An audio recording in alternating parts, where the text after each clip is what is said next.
বড় ভাই হিসেবে আমি সেখানে শাসন করি, এর বেশি কিছু না।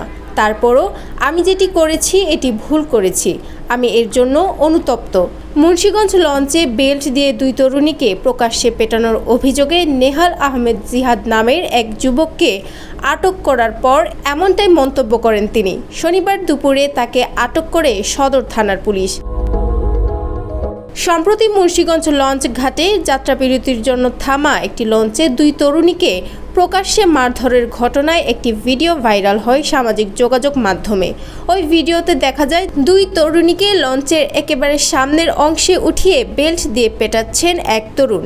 এ সময় স্থানীয় লোকজন সে দৃশ্য মুঠোফোনে ধারণ করে উল্লাস করছিলেন এবং বিভিন্ন স্লোগান দিচ্ছিলেন। যমুনা স্মার্ট রেফ্রিজারেটর, স্মার্ট লাইফে স্মার্ট রেফ্রিজারেটর। পুলিশ বলছে লঞ্চে মারধরের শিকার ওই দুই তরুণীর বয়স 19 থেকে 20 বছর হবে। সদর থানার ভারপ্রাপ্ত কর্মকর্তা সাইফুল আলম বলেন, গতকাল শুক্রবার মারধরের একটি ভিডিও সামাজিক যোগাযোগ মাধ্যমে ভাইরাল হয়। সে ঘটনার প্রেক্ষিতে আমরা নেহালকে থানায় আসতে বলি। সে থানায় আসে, আমরা তাকে জিজ্ঞাসাবাদ করি। ওসি জানান, গতকাল বেলা 3:30টার দিকে ঢাকার কেরানীগঞ্জ থেকে 200-300 জন যাত্রী নৌ ভ্রমণে বের হন। পথিমধ্যে পিকনিকের চাঁদা দেওয়া নিয়ে ওই লঞ্চের যাত্রীদের মধ্যে কিছুটা ঝামেলা হয়।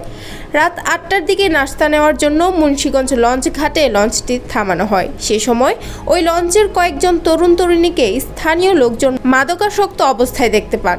কয়েকজনকে আপত্তিকর অবস্থায় পেয়ে লঞ্চে ভাঙচুর করেন তারা।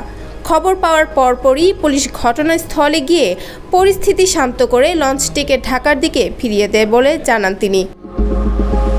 সদর থানার ওসি সাইফুল আলম বলেন, এই ঘটনায় এখনও কোনো অভিযোগ পাওয়া যায়নি।